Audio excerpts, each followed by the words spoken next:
up with us as well. Thank you. I'm going to go ahead and share my screen.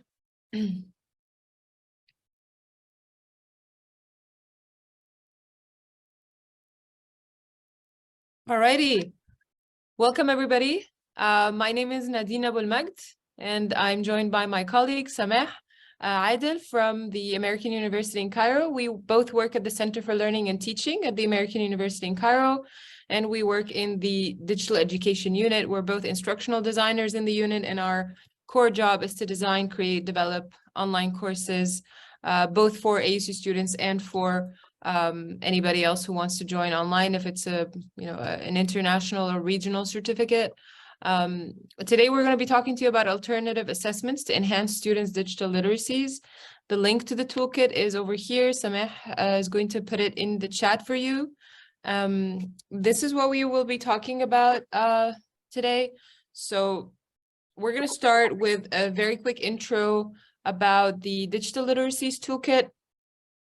And we're going to follow that up by the way that we've framed and defined digital literacies to actually frame our digital literacies toolkit design and creation and development. Then we will mention a little bit about the categories that kind of led the way that we've designed it and still leads the way that we categorize our resources on the toolkit. And then we will make that conversation about how does that toolkit support. So we're going to talk about how these resources on the toolkit support alternative assessment in higher education. Then we will do a quick showcase of the toolkit, and we will talk about 5 of the example assessment activities on the toolkit. And these are all examples of alternative assessments, though all of the resources on it. But if we had to choose a couple of things to focus on, and that's why we chose 5 of them. They're different. And then we are going to have our Q&A and a discussion. I do want to remind everybody that questions can be ongoing throughout the whole session. If you have any questions that you want to ask us, please do so in the chat. We will always keep an eye on the chat, and we will respond either as we go along if it fits into that context at that moment, or we can also get back to these questions at the end. So we really encourage you to interact, ask us questions all throughout, and tell us your thoughts, reactions, comments, concerns as we go through. All right, so the very first thing that we want to ask you is how familiar you are with digital literacies. So tell us in the chat. We have a couple of options here. So have you never heard before of digital literacies, heard but don't quite understand exactly digital literacies, what they are, what they're about? You understand them, but you do not teach or practice digital literacies with students in your teaching, or you teach, research, or practice in digital literacies? Let us know in the chat. Whoop. I can't actually open the chat, Sameh, as I am sharing my screen for some reason. Yeah, most of the answers are number 2, which is heard but don't understand. 1 or 2 said that they teach, research, or practice. Awesome. The majority is heard but don't understand. Awesome, thank you. I use them more often than I teach them. Okay. Well, so maybe number 2 is at the top, and then number 3, and then 4. Okay, thank you so much. All right, that's good, because we're going to talk a little bit about what digital literacies are, so that helps us out a lot. So what about these terms? What do these terms mean to you when we talk about digital skills, digital literacies, and digital fluency? What do these terms mean to you? Just let us know in the chat. Is there a difference between them? Are they all more or less the same? Is there a small, large, medium difference between all of them? What are the differences between these terms?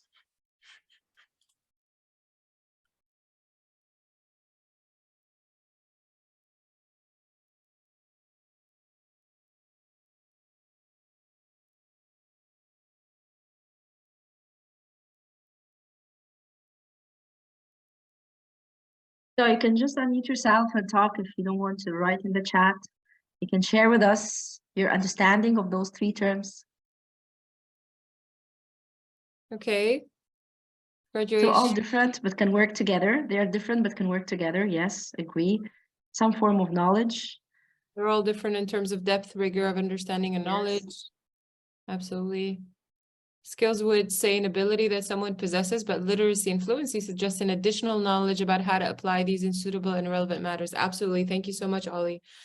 Skills, literacy, fluency, the need skill to be literate, need literacy to be fluent. Yeah. Fluency equivalent to competency, can think about doing at the same time, can do and think about automatically without thought, right? Measurable outcomes. These are all great. Thank you all so much for chiming in. Fantastic. All right, so I'm gonna quote Maha here, that she tweeted this a few years ago. Actually, it was in 2016, which is, you know, we've always been talking about digital literacies also at AUC, and we developed this toolkit in collaboration between the three of us, Maha, Sameh, and myself. And Maha was saying that any digital tool teaches us digital literacies is like saying a pen or a keyboard teaches us writing. It's not quite the same, right? It's not quite the same skill. So this driving analogy is sometimes very useful in terms of incorporating or, you know, deciding or differentiating between a digital skill and a digital literacy. So the digital skill is similar to the technical skill of driving, right? You know how to drive, you can turn the wheel, you know where to press for gas, where to brake, and so on. And you also have this another layer of understanding the infrastructure of the location where you're driving. So, you know, if you're driving on a, you know, on a steep ramp, or you're going down a hill, or it's a bit sandy or muddy or snowy, you know, that infrastructure and the location where you're driving. Taking a little bit further is the ethics and the rules of driving, and that is a bit more about literacies, right? So you know the ethics and the rules of driving, you know the you know what to do, what not to do, that you should not just switch lanes without giving a signal, you know, and where to stop, how to stop, and so on. And there's also the unspoken or implicit rules or behaviors of driving that we know when it's not really written anywhere, and it's not a rule that we learn about or we read or we prepare for in our driving exams or tests and so on. So these are a bit unspoken. So that kind of takes it a little bit further into thinking about it in that way. And when we convert that into thinking about technology or digital literacies, it's all about thinking and acting critically when dealing with technology. It is more so about that than it is about learning how to use a computer, or learning even how to open and create a website or create a PowerPoint file, or to know where to click to insert an image, or to know how to click to insert a shape or a text. It's about thinking and dealing with it in a bit more of a critical way. And digital fluency is essentially the ability to leverage these digital tools and these platforms to communicate critically, to design creatively, to make informed decisions, and solve wicked problems while anticipating new ones. And that takes it also a step further from the skill, literacy, and fluency. Now, the way that we have designed this Digital Literacies Toolkit that gives a lot of different alternative assessments and different ideas for activities, and, you know, inside the classroom, outside the classroom, synchronous online or asynchronous online, or any kinds of these activities and resources, we were thinking about how to frame these. And in order to do that, we came up with these digital literacies categories of what is that, you know, goal or outcome that it helps us achieve, right? So these categories are as follows. The first one is digital making and know-how. So I'm gonna also pass it on to Sameh now to explain every one of these separately, but these are their titles. The second is digital privacy and safety. The third is digital responsibility. The fourth is digital critical thinking. And finally, digital interaction. So these are the categories that sort of frame the way that we upload these resources on the toolkit, and the way that we also refer to digital literacies in our context, but it's also abroad. Because digital literacies has been spoken about for years. People define them differently, they categorize them differently. There's a lot of interdependence and interconnections with these different definitions, but in order to create a frame that we work with, a working framework that we implement in our initiative at the university and in the toolkit, we were framing them under these categories.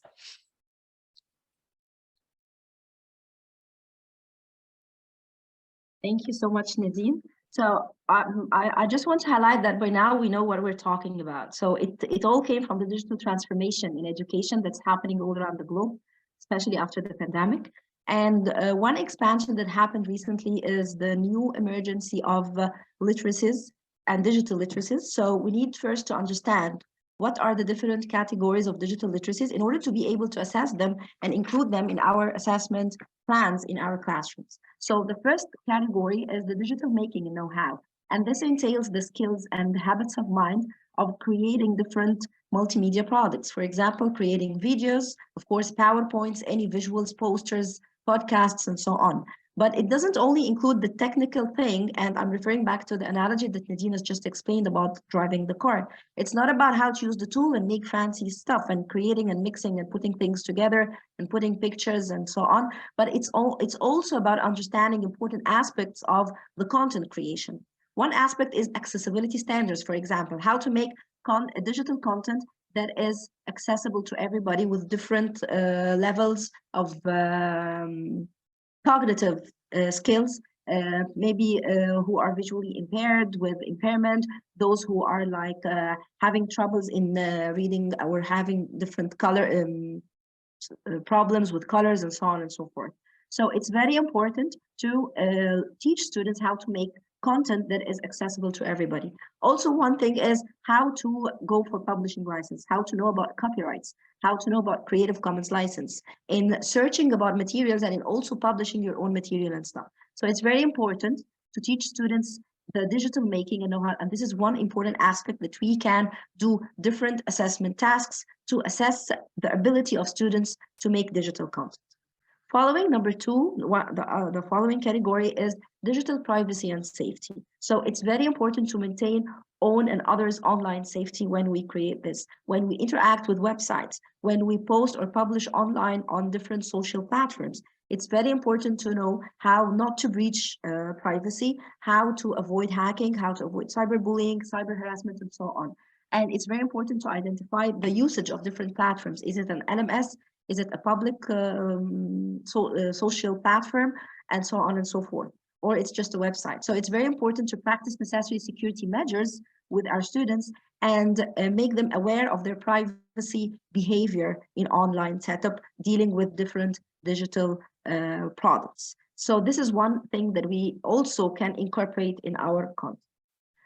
Number three is digital responsibility. So how to create the mental and the behavioral attitude of our students to be digital citizenship. And this is a very important term, being a member of the global digital community, how to be responsible regarding of the information that they are sharing, how to demonstrate cultural awareness when they communicate with culturally different groups, how to maintain or cross these barriers of cultural differences, because when they appear online or on digital platforms, they deal with different people, different cultures, different mindsets, and they need to recognize and mitigate potential risks to certain groups who may be vulnerable to their attitude online. So it's very important to create this digital citizenship behavior with our students and incorporate these in our digital tasks in classrooms, regardless of the topic or the content of our courses.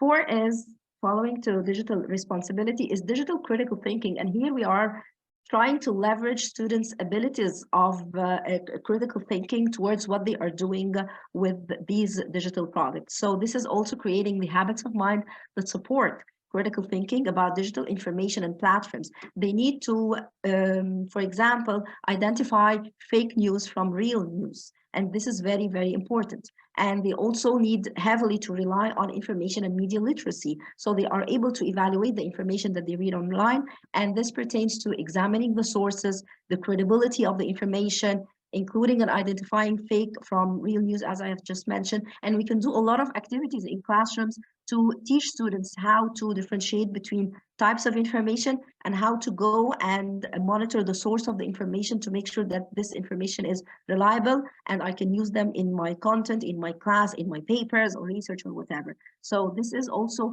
another skill that we improve with our students. Finally, last but not the least, of course, is digital interaction. So this is fosters the habits of mind that support awareness and interaction with anyone, communicating effectively, how to write proper replies, how to promptly reply to others' inquiries online. So this is creating a digital well-being behavior and communication with our students, how to choose the appropriate medium or platform for different communication purpose, and how to interact in these different platforms based on the content, based on the type of audience they are talking to. So it's very important to include these categories in different activities or assessment tasks that we do in our class. And these are the main categories that we have added to the Digital Literacies Toolkit. So now we have known about the 5 different categories. Let's move to the question of how can we assess those aspects of students' digital literacy in class, even if the content is not related to like an ICT course. So regardless of the topic or maybe the course that you teach for undergrads or graduate students in university, it's very important that we integrate in the learning outcomes of the courses one or two aspects of digital literacy so that we are also assessing them. So in order to be able to enhance these, we need to include them in the learning outcomes of the courses, and then we can integrate tasks that foster and improve digital literacy of our students.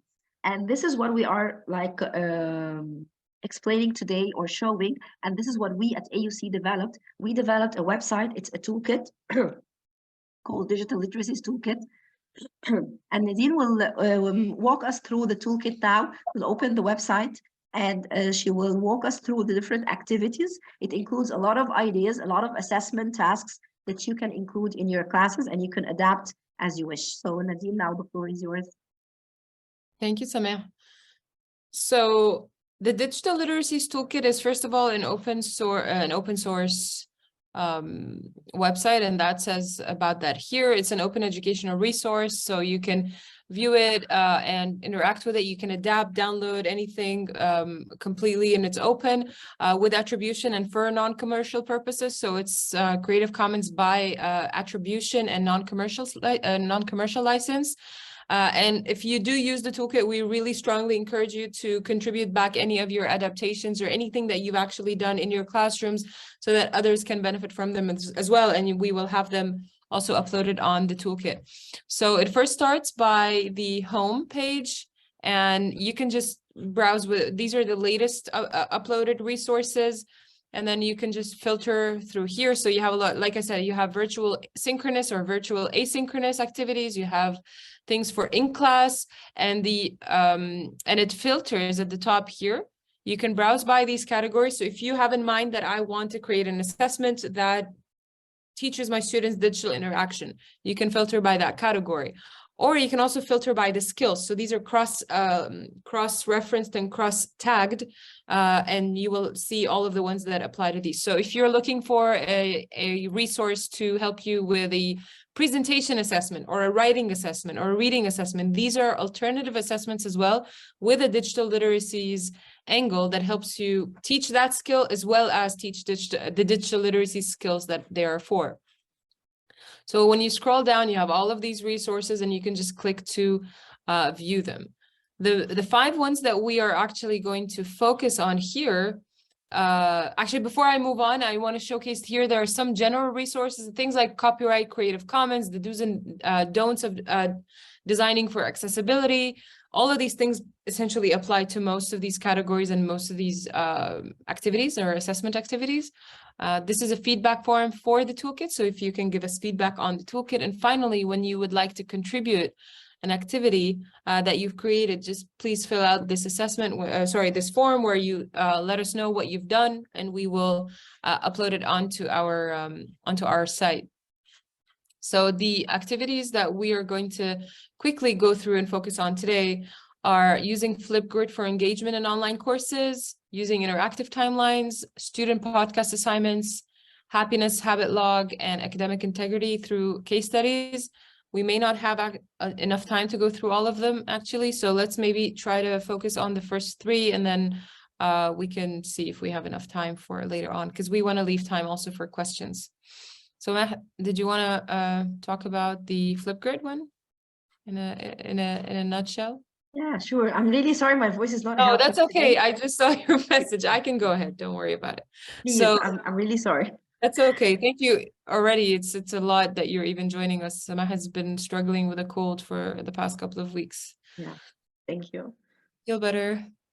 Okay, so this is actually her assessment. She did that with her students because online, and this happened with the online learning time for remote teaching. This was just because, you know, interaction is very challenging for a lot of teachers.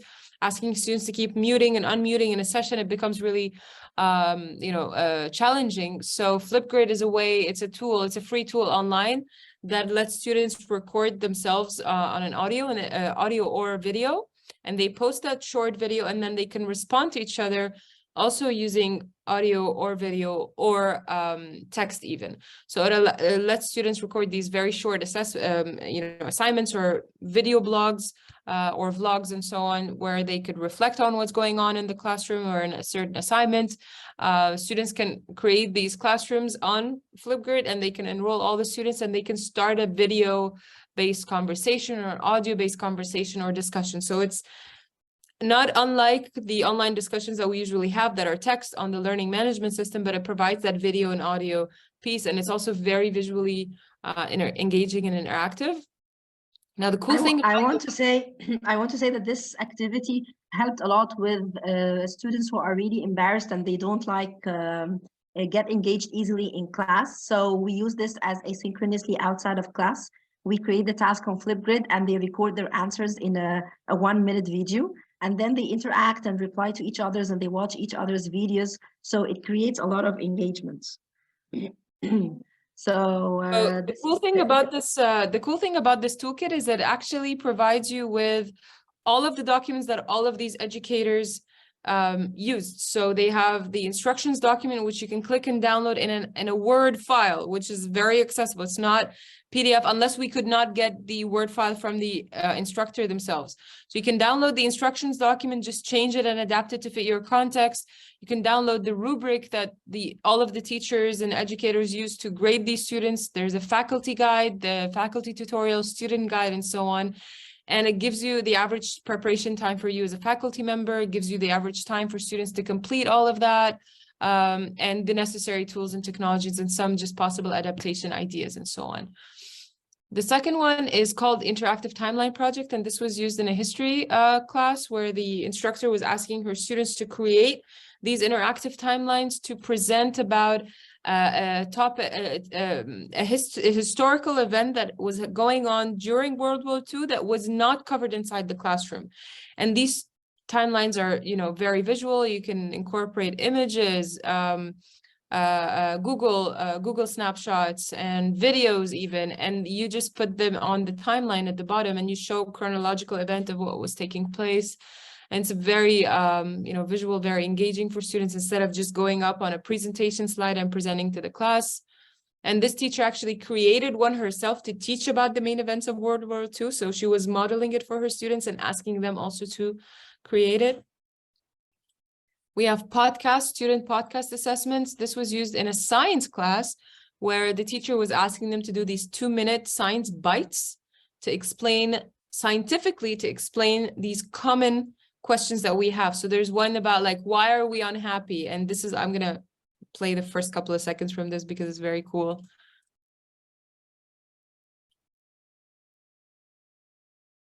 I hope it plays. Oh. Let's see. Hello, everybody, and welcome to our Science Bites podcast. Science Bites! In this episode, we will give you an analytical and physiological approach to the question of why people are unhappier nowadays, despite the perception that life is getting easier. It's really not, but the real question here. So this is just a 2-minute explanation of why we're unhappy, but they give it in a scientific way because it is at the end of the day a science class, and students can get so creative with all of that, and they just make it as interesting and as funny and creative as they want. Some puts these like short snippets of like you know, funny memes and so on. So it gets really exciting for students to do something that creative. And I know we're out of time, so I don't want to take up more time. I know we started already 5-6 minutes late. So if you all have any questions for us, we can take questions now. We will definitely share the link to the slides, and the link to the toolkit is already in the chat. Thank you for adding that, Sameh. And yeah, Sameh is saying that the good thing is that you can adapt and change all of these ideas based on your content and target students' literacy level. And all of these resources target different digital literacies and different skills and different you know, assessments essentially.